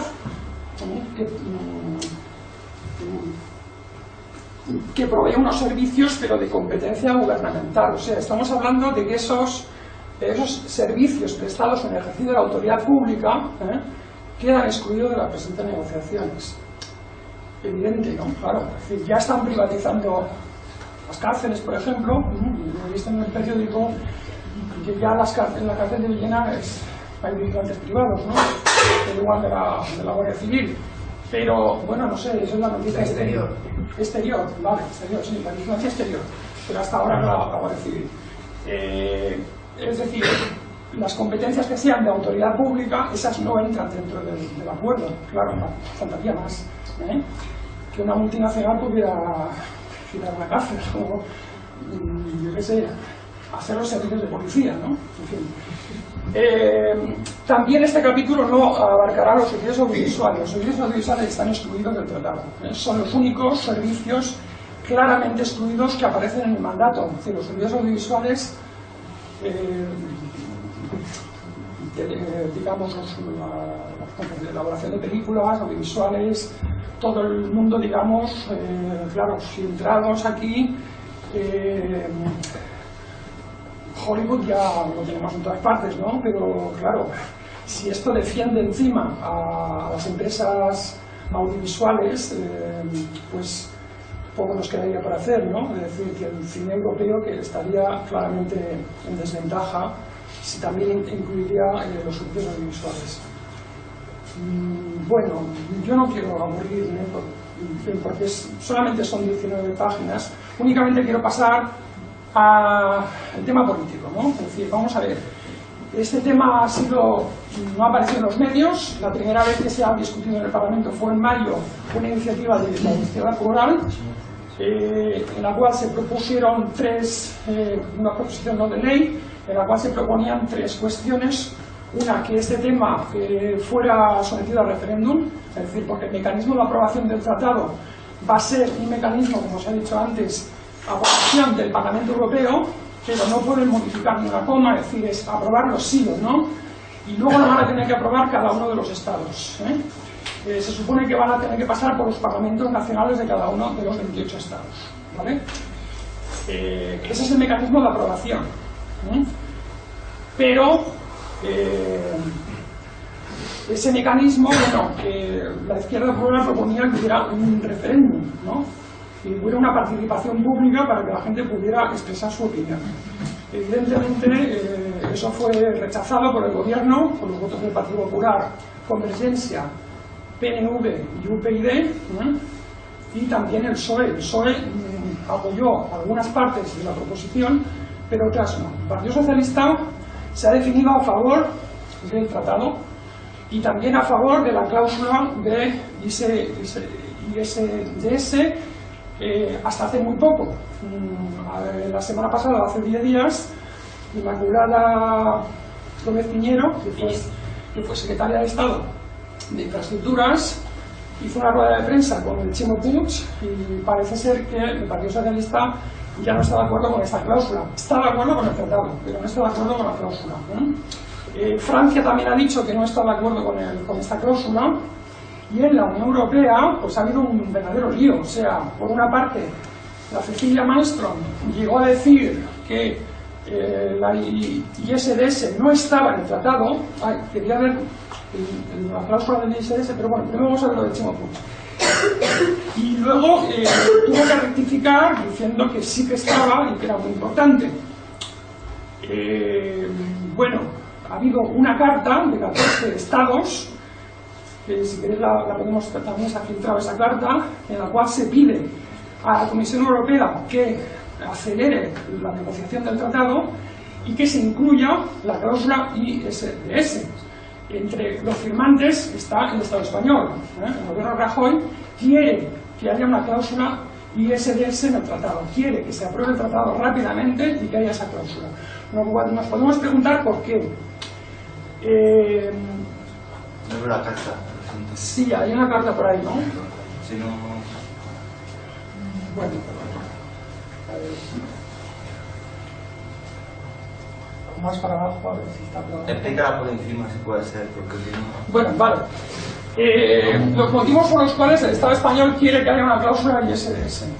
Bueno, el Estado español y las multinacionales españolas, Gas Natural, Repsol, etcétera, en Sudamérica, están interponiendo muchos pleitos a los estados. El tema, acordaros del tema de Repsol YPF en Argentina, que fue expropiada y que al final han llegado a un acuerdo, pero sí que se planteó un pleito a nivel de Banco Mundial y el CIADI, que es el órgano específico del Banco Mundial para...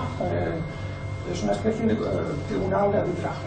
Bueno, el Estado español es uno de los que más está demandando, o sea, las multinacionales españolas son de las que están más pleiteando con estados. Pero también tiene otra parte, y es que el Estado español es uno de los más recurridos también.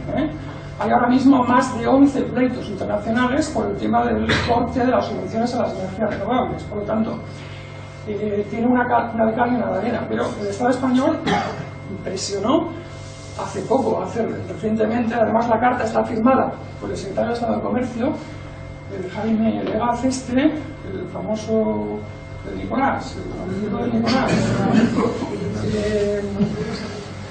es uno de los que firmó la carta presionando a la Comisión, ¿no? El tema del ISDS, bueno, ¿cómo está el tema? Parece ser que Juncker, que es el presidente de la Comisión, no estaría de acuerdo en aprobar un tratado con esa cláusula, tal como están ahora mismo las cosas. Hay que decir que hubo fue en abril, mayo, hubo una convocatoria pública, una consulta pública de una especie de encuesta muy amañada por parte de la Comisión Europea, pero una consulta pública de qué parecía, cuál era la opinión de los ciudadanos europeos sobre una serie de preguntas respecto a esta cláusula. Se han presentado más de 100.000 cartas, participaciones, opiniones sobre esta cláusula. Todavía no sabemos el resultado, no se ha hecho público el resultado, curiosamente, ya el plazo para presentar estos escritos ya se acabó hace varios meses, pero se supone que la mayor parte de estos 100.000 cartas o participaciones en esta consulta pública han sido rechazando la cláusula ISDS. Parece ser que Juncker está en contra, la Cecilia Malmström, que es liberal, estaría a favor, y ahora mismo está el tema bastante en tablas el tema, porque inclusive parece ser que la Merkel y Alemania, que fue el inventor de esta cláusula y de este tipo de liberales, estarían replegándose y diciendo que no estarían de acuerdo en que el tratado incluyera esta cláusula. De hecho, vamos a ver el tratado sí que habla de la cláusula ISDS. Un momento solamente, y esto es lo último que hago. A ver, no tanto. A ver.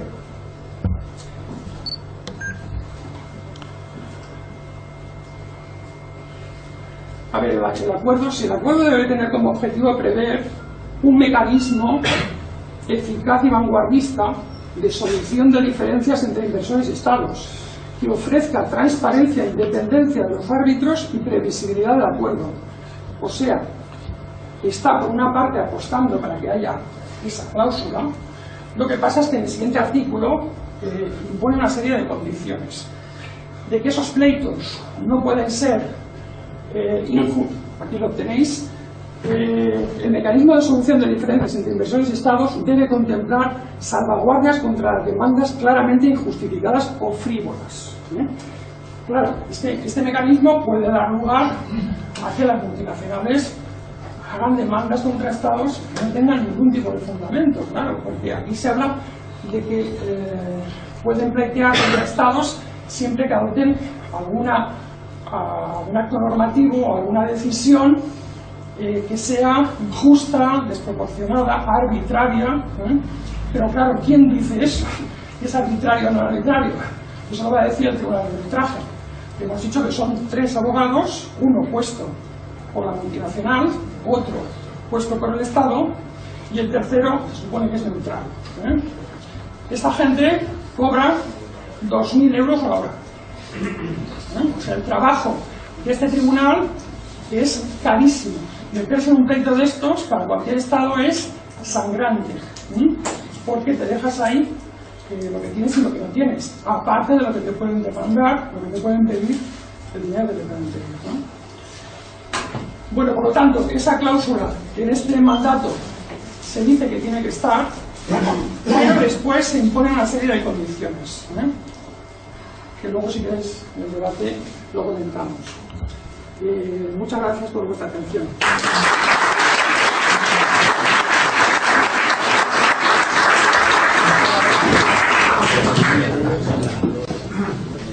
Bueno, buenas tardes y gracias por venir. Yo soy Óscar, voy a hablar en nombre de la plataforma Pel-Dret a Decidir del País Valencià y bueno, dado que mis compañeros han hecho una exposición bastante más detallada de lo que yo podría hacerlo y no veo necesario repetirme, yo me voy a centrar en intentar explicar cómo se ha llegado a esta situación que tenemos de qué son los tratados estos, cómo surgen y cómo podríamos combatirlo, ¿no? Es necesario, digamos, hacer un repaso histórico, por decirlo de alguna manera, porque ahí intentaré identificar unos elementos claves que me permitan luego justificar las conclusiones a las cuales quiero llegar. ¿Vale? Intentaré ser breve porque, dado que es un repaso histórico, yo creo que no voy a decir nada que nadie no sepa, ¿no? Pero conviene contextualizar un poco el problema y entender por qué surge. Bien, empezaré hablando del liberalismo, es aquella doctrina económica que considera que los mercados son los únicos agentes que son capaces de regular la actividad económica. Según esta teoría, idealmente el Estado no debería intervenir o debe intervenir lo menos posible. Bien. Es una ideología que surge aproximadamente entre el siglo XVIII y XIX e incluso hoy en día constituye el principal fundamento ideológico del capitalismo, que es el modelo económico que estamos sufriendo, ¿no? Bien, este modelo sufre una especie de modificación, digamos, motivada sobre todo por el carácter del 29, que todos sabemos que ocurrió, y la experiencia que surge del sistema político imperante en la antigua Unión Soviética, ¿no? Esto coincide justo en un momento histórico en el que las guerras mundiales permiten crear unas condiciones en las que el capitalismo puede crecer, hasta genera ganancias, y entonces aparece, digamos, como decía antes, una especie de variación de la teoría económica, se llama keynesianismo, en honor a Keynes, que fue el que la teorizó, que posibilita que nazca lo que conocemos como clase media, que viene a materializarse más tarde a través de políticas más socialdemócratas. ¿Bien? Pero este modelo no dura mucho. La caída simbólica, sobre todo de la antigua Unión Soviética, hace que el liberalismo vuelva a reivindicar su espacio, el espacio que ocupaban antiguamente, esta vez bautizado con el nombre de neoliberalismo, pero básicamente es lo mismo, ¿no? Bien, es así como Reagan y Thatcher empiezan a emprender una serie de políticas bastante agresivas, como lo que veníamos conociendo como estado de bienestar, atacando derechos históricamente conqueridos por la clase trabajadora y demás, derechos y que es importante entender que son fruto de la lucha consciente del pueblo. Es decir, todas las regulaciones de las que los compañeros han estado hablando anteriormente son fruto de eso, ¿no? Y ellos de alguna manera intentan acabar con esto. ¿Por qué? Pues porque si entendemos que la lógica del capitalismo es una lógica que lo que busca sobre todo es la acumulación de riquezas, la existencia de regulaciones pues molesta. Por poner un ejemplo, uno de los defensores del TTIP ponía el caso de la fabricación de coches, ¿no? Imaginemos que aquí en Villena hay una empresa que fabrica coches y que quiere exportarlos, ¿no?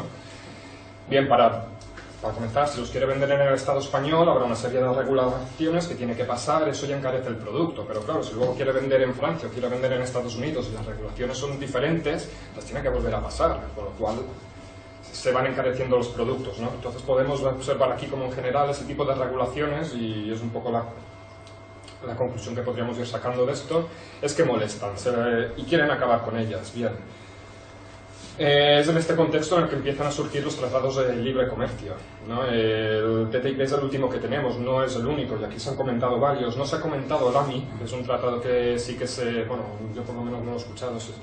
El AMI es básicamente exactamente lo mismo que el TTIP, solo que intentó implantarse sobre 1998, me parece. Ahí fue tumbado realmente. Las negociaciones del AMI empezaron en el año 93. Y solo que cuando tenía que haberse implantado en el 98, pues fue algo muy parecido a lo que está pasando ahora, que empezaron una serie de filtraciones, el tema se dio a conocer, la gente vio que eso era una barbaridad y empezó a salir a la calle, y de hecho llegó incluso a tumbarlo. Es importante señalar que ya entonces ciertos analistas lo dijeron, bien, pues hemos tumbado el AMI, pero volverá a surgir, y bueno, aquí lo tenemos otra vez. Estamos hablando del TTIP, que esencialmente es lo mismo, no cambia absolutamente nada, ¿no? En los aspectos más esenciales. Bien, retomando el tema del TTIP, lo primero que llama la atención, y ya se ha señalado aquí, es el tremendo secretismo con el que se están llevando a cabo las negociaciones. Únicamente lo que se está comentando aquí es fruto de diversas filtraciones que se han ido produciendo gracias al trabajo de algunas organizaciones no gubernamentales que han podido ir publicando el trabajo, sobre todo en páginas web y eso, ¿no? Pero bueno, sí, a ver, perdón, tengo que mirar. Bien, sí, aparece el tratado este. Obviamente, cuando se da a conocer, se presiona mucho a los líderes europeos para que den explicaciones sobre esto. Bien, las explicaciones, entre comillas, que yo he podido ir leyendo no son tales. Básicamente consisten en una serie de propaganda y supuestos beneficios que nos iba a traer y que los compañeros ya han ido desmontando poco a poco. Y como ejemplo pues podemos citar cómo están en países como en México, donde esto se ha sufrido bastante, ya se han dado datos aquí. No quisiera yo profundizar más en el tema este, ¿no? Pero bueno, una pregunta clave que podríamos hacernos entonces es si los beneficios económicos son tan escasos y traen tantos problemas, ¿por qué se está negociando esto? ¿Qué interés realmente hay en la implantación de este tratado? Pues bastante fácil de entender, ¿no? Si esto provoca un empobramiento generalizado de la población, incluso en aquellos países que se supone que tendrían que ser los más beneficiados por ello, bien, este empobrecimiento siempre tiene la contrapartida del enriquecimiento de unos pocos, que es lo que se busca con esto, ¿no? O dicho de otra manera, este tipo de tratados, no solo el TTIP, sino todos los anteriores que ha habido y algunos que ya se están aplicando, no son más que la expresión del capitalismo en este momento histórico concreto que nos ha tocado vivir, ¿no? Entonces, bueno, sí, a ver, perdón. Vale, sí, entonces, uno de los temas que más se centra este tratado, concretamente el TTIP, es, como ya os he dicho, la desregulación, o como han dicho incluso algunos de sus defensores, la eliminación completa de barreras, todo tipo de barreras normativas y regulaciones. Aquí se ha hablado sobre todo de rebajar o homogeneizar, intentar homogeneizar las normas. Hay quien ha llegado a hablar incluso de suprimirlas, y no solo de suprimirlas, sino de impedir que se creen de nuevas. Bien, ¿cómo se consigue esto? Pues obviamente atacando la soberanía del pueblo, ¿no? Nuestra soberanía. Es decir, si como he dicho yo antes, todas las regulaciones que existen son fruto de la lucha de la clase trabajadora, pues obviamente limitando eso vas a impedir que se modifiquen las existentes o incluso que se creen de nuevas, ¿no? Entonces, no sé, es un poco las conclusiones lo que quería exponer. Dado que se nos ha ido bastante el tiempo, he estado viendo, no quisiera extenderme más. Lo que sí que quisiera dejar bastante claro es que la oposición, más que una oposición a este tipo de tratados, que se debe de dar, pero el problema realmente no es este tratado, porque si, como he dicho, es una expresión del capitalismo en esta fase que nos está tocando vivir, el problema vendría a ser el capitalismo en sí. Es decir, eso es lo que tendríamos que ver de cómo superar, ponerse un tratado de este tipo, y según lo que se ha estado diciendo, yo creo que es bastante fácil llegar a un determinado consenso entre todos los que estamos, pero claro, ya estamos viendo que esto no va a ser, no se va a acabar aquí la cosa si echamos el TTIP atrás. Lo van a intentar colar de otra manera, sea como sea, cambiándole el nombre o troceándolo, ya se ha hecho otras veces. Algunos principios del TTIP o del AMI que he comentado anteriormente ya están en funcionamiento, ya se ha dicho aquí, en otro tipo de tratados, en otro tipo de acuerdos que existen por ahí. Entonces, el TTIP conviene echarlo atrás, obviamente, pero no pensemos que con eso se va a solucionar nada. El problema aquí central es el capitalismo y es lo que tendríamos que poner sobre la mesa, creo yo.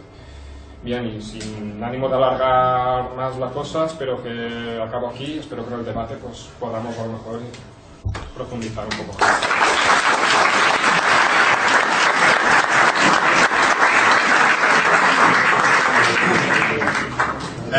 Muchas gracias a los cinco, tanto del Frente Cívico, ATAC, que Ecologistas en Acción, Comisiones Obreras y Plataforma para el Derecho a Decidir. Obviamente gracias a ti por hablar en castellano, que no estudiamos.